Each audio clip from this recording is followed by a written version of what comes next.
안녕하세요. 12월 15일 화요일 아침입니다. 말씀과 함께 새롭게 여는 소망의 아침을 시작하겠습니다. 조지 허버트는 주님을 진실로 위하는 종은 비전에 이르러도 신성한 일에 힘쓴다라고 이야기합니다. 사도행전 9장 23절로 31절까지 말씀을 통해서 사람을 세우고 격려하는 지도자라고 하는 주제로 함께 말씀의 은혜를 나누기를 원합니다. 유대인들이 죽이려 하니 사울은 성벽에서 달아내려져 예루살렘으로 갑니다. 사울이 죄자됨을 제자들이 못 믿자 바나바는 그가 어떻게 주를 만났는지 사도들에게 알립니다. 예수 이름으로 변론하던 사울은 헬라파 유대인들의 위협을 피해 다소로 갑니다. 온 유대와 사마리아 교회가 든든히 서 가게 된다라고 말씀합니다. 악한 세력은 자기 편이 아닌 사람을 제거하려 합니다. 다메섹에 있는 유대인들은 사울이 그리스도인이 된 것은 배신 행위라 생각하고 기독교 확산을 막고자 그를 죽이려 합니다. 아나니아를 통해 주님께서 예고하신 대로 주님의 이름을 위한 고난이 사울의 삶의 시작이 되었습니다. 전에는 그리스도를 믿는 자들을 박해하던 사울이 이제는 그리스도를 위해 박해를 받는 사람으로 바뀌었습니다. 그리스도를 위해 사는 것이 그의 삶에 얼마나 큰 가치와 은혜라는 것을 깨닫고 난 후에 그의 삶에 나타난 변화입니다. 기독교는 새 생명의 종교로 지속적인 변화와 성숙으로 하나님 나라의 백성의 삶에 편입하도록 합니다. 히브리인 중에 히브리인이요 바리새인으로서 당대 지성인인 사울이 광주리에 담겨져 한밤중에 탈출하여 도망치는 비참한 자리에 있습니다. 그러나 이런 수치와 수모에도 사울은 흔들리거나 부끄러워하지 않습니다.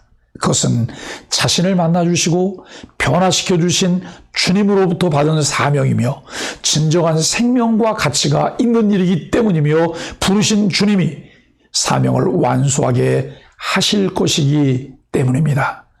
우리가 사명을 다하기까지 주님은 다양한 사람과 방법을 사용하시며 우리를 지키시고 도우십니다. 사울은 어떤 위기를 겪었으며 어떻게 빠져나왔나요?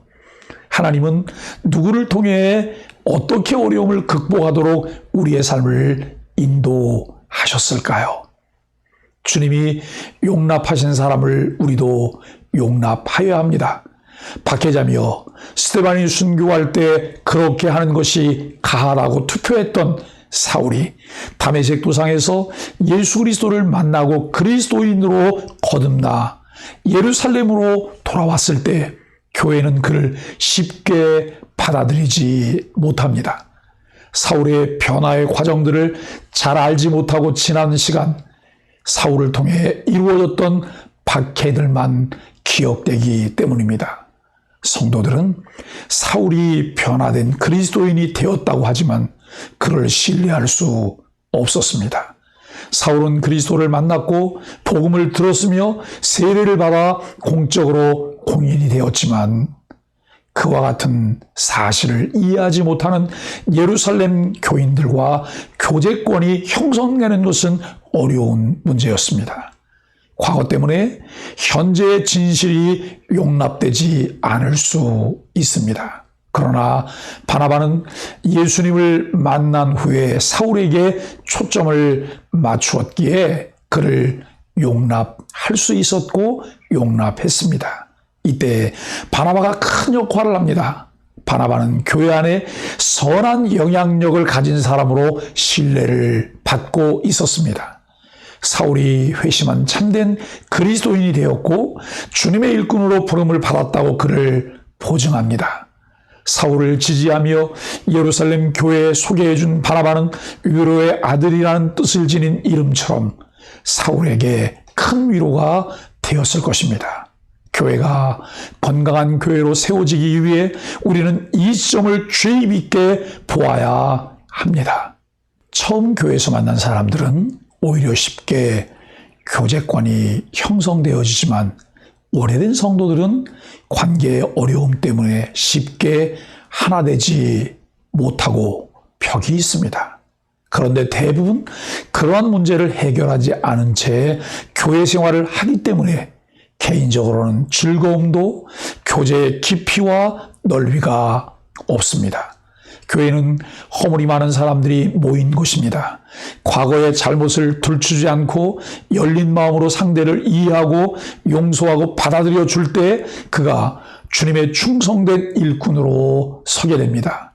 교회 공동체 내에는 바나바와 같은 피스메이커가 필요합니다.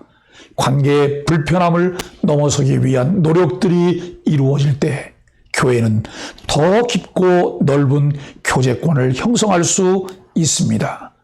과정의 불편함과 앙금들을 씻어내고 서로 하나됨을 위해 용납하는 과정들이 있어야 합니다. 우리 공동체에서 소외된 성도는 없는지 돌아보고 바나바처럼 중간 교량 역할을 감당하는 사람들이 필요합니다. 공동체 내에 직분을 가진 이들은 공적으로 그 일을 위해 부름받은 사람들입니다. 폭넓은 교제와 어느 한 곳도 음지가 생기지 않도록 세심한 살핌과 배려가 꼭 필요합니다. 이것이 복음의 정신이며 은혜 받은 사람의 자세입니다. 예루살렘 성도들에게 의심받는 사울을 위해서 바나바는 어떻게 했을까요? 공동체 일원으로 받아들여야 할 사람 또는 내가 중재해야 할 관계가 있나요? 31절에 그리하여 온 유대와 갈릴리와 사마리아 교회가 평안하여 든든히 서가고 주를 경외함과 성령의 위로로 진행하여 수가 더 많아지니라라고 말씀합니다. 정치적 상황으로 박해가 잠잠해진 때를 배경으로 이루어진 일들입니다. 주님을 경외하며 성령의 위로가 있을 때 교회는 어려운 상황에서도 든든히 서게 되었습니다. 8장, 9장의 상황을 31절이 요약하고 있는 것이죠. 예루살렘 교회 모든 성도들은 스데반 순교 후 본격적으로 시작된 핍박으로 각 지역으로 흩어졌습니다. 각 지역으로 흩어지면서 이들은 예수 그리스도의 복음을 전파했고 그 결과 각 지역의 교회가 세워졌습니다. 유대와 사마리아 지역의 복음이 전파되는 과정을 전해주지만 갈릴리에 대한 언급은 특별히 없습니다. 예수님의 제자들이 갈릴리 지역 출신이기 때문에 이곳에 복음이 전파되는 과정은 특별히 언급이 없는 것으로 보이나 그곳에도 교회가 세워졌음을 짐작할 수 있습니다. 누가는 각 지역의 교회가 평안하여 든든히 서갔다고 말합니다. 각 지역의 교회가 박해라는 어려움 중에도 내적인 평안을 잃지 않고 점차 성숙해 갔습니다. 교회는 변화와 성숙이라고 하는 과정을 통해 양적인 성장도 동반하게 되어집니다. 크고 작은 문제들이 내외적으로 요동하게 되고 집중하게 하지 못하게 하지만 그런 문제들을 신속하게 처리하고 교회가 평안함을 누리게 될 때 교회는 담력을 얻으며 복음 전파에 전력을 다할 수 있습니다.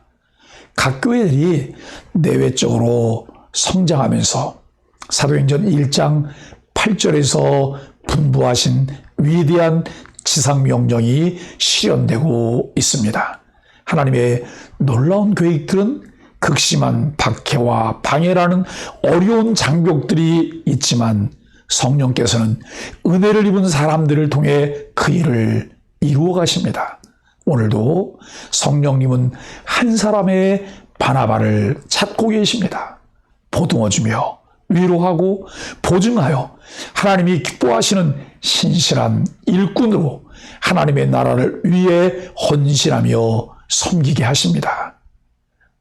누가 바나바가 될까요?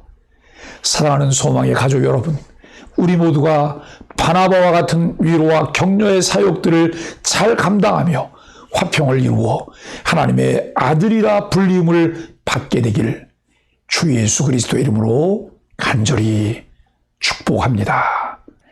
회심한 사울을 힘써 도왔던 이들처럼 저 역시 누군가 주님께로 돌이켜서 주님의 일을 감당하려고 할 때 진심으로 격려하며 돕는 사람이 되기를 원합니다.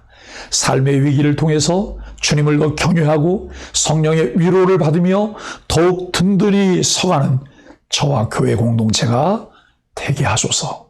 미워하고 반모하던 사람에서 위로하고 격려하는 자로 성도와 교회의 공동체의 하나됨을 위해 교량 역할을 하는 사람이 되게 하소서. 기도하겠습니다.